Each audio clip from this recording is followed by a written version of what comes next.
My official prediction, Max Holloway and Arnold Allen. Max is going to win this fight, guys, but it's not for any reason that you would think. Like, if you go break this down, Arnold Allen is awesome. I want to start with that. Arnold Allen is awesome. Arnold has one problem. You got to search to find him. This is a really, really good fighter. Here's the problem. Arnold doesn't believe he can beat Max, and Arnold doesn't know he's awesome. It's the reality.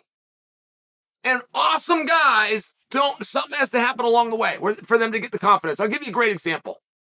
The night that George St. Pierre fought Matt Hughes the first time, there was not a doubt in any viewer's mind of who was better. It was George. But there was a lot of interpretation in the viewer's mind of if George was going to win. Everybody believed that George was better than Matt. Everybody. But they didn't necessarily believe that was going to translate into George beating Matt. There's other things that happen in there. Particularly in a situation where there's 25 minutes. That's not 25 minutes for you to go out and be better than the guy. That's just what it's presented to as the viewer. The reality, if you're the participant, you know full well that's 25 minutes for me to screw it up. That's 25 minutes for me to present an opportunity. It's 25 minutes for me to lose focus for one split second and blow this entire exchange. And when George fought Matt, George proved everybody was right. He not only was better, he was way better, much, much better.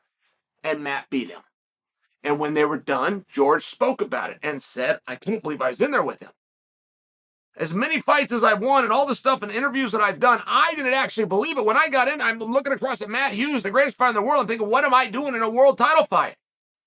Then he starts fighting. He's not only winning, he's dominating and thinks this shouldn't be happening.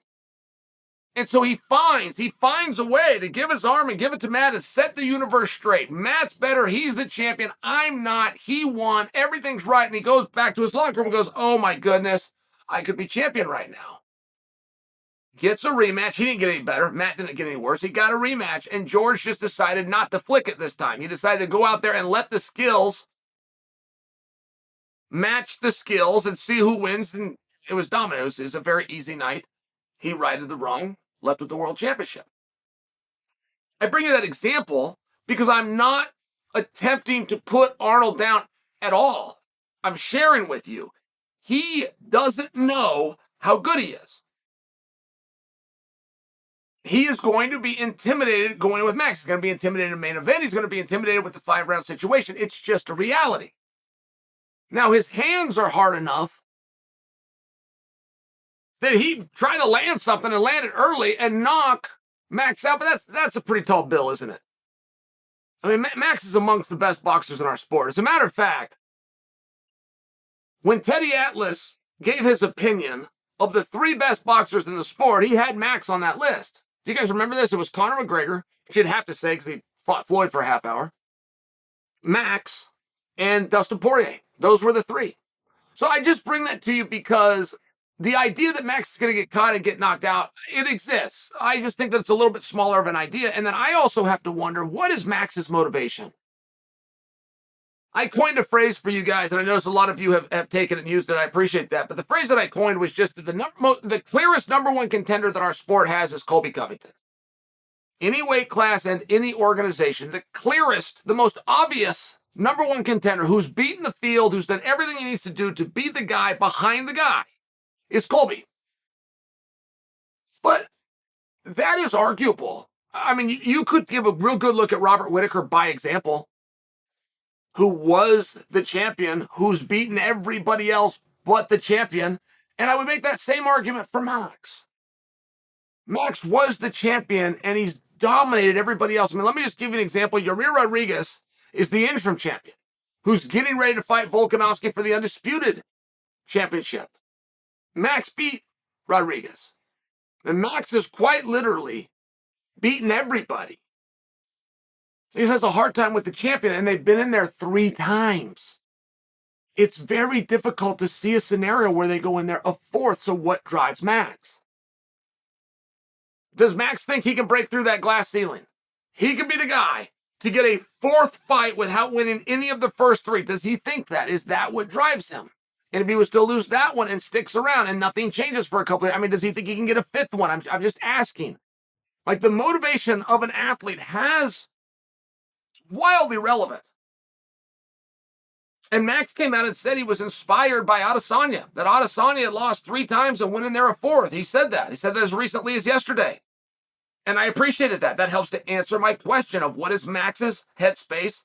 What is his motivation? Where does he think he has a potential of going from here? Sounds like he told us. Now, I don't want to come in on Max's dream. There's also a great way in life, and you guys will know this. You are on one of 2 sides of this, but you'll know it to be true. A great way in life to make it further than the competition is to hang in there longer. I know all sorts of guys that made Olympic teams. I know guys that have done really wonderful things in sport, and they didn't get any better from the time they were number 5 to number 1, but the other 4 guys left. They couldn't hang in long enough. Their families didn't support it long enough. The sacrifice and the suffering got too much. Whatever it was, they left, and now you just got this guy. He's just standing there. He's the only one left. I think that's admirable. I think it's honorable. I like that. And I just share for you, that's one way Max could do it, right? Volkanovski's already left once. He's now been made a deal, beat Rodriguez, and you can go back up again. Right? If he goes up again, are they going to inch from the belt and that opens up an opportunity for Max? Is he going to relinquish the belt? And it opens up the ultimate opportunity for Max. I'm just making these suggestions that nothing's done. There's not really a ceiling put on it. There is opportunity. And when you have these guys that are hungry and they're willing to get better, I mean, this is a really big deal what Max is getting ready to do. Right? Arnold is as rough as they come, not to mention he represents the next era. You always pass the torch at some point, and it's not your choosing. Father Time will get you. You will pass the torch, and that's what this is about. If Arnold wins this fight, it is very realistic that Arnold goes right into a world title fight, that he goes right into the winner of Rodriguez and Volkanovski. Very realistic. Not as realistic for Max unless Volkanovski leaves the division. So there's some moving parts here, right? Anytime you hear me saying unless or if or well, if this happens, that's opportunity.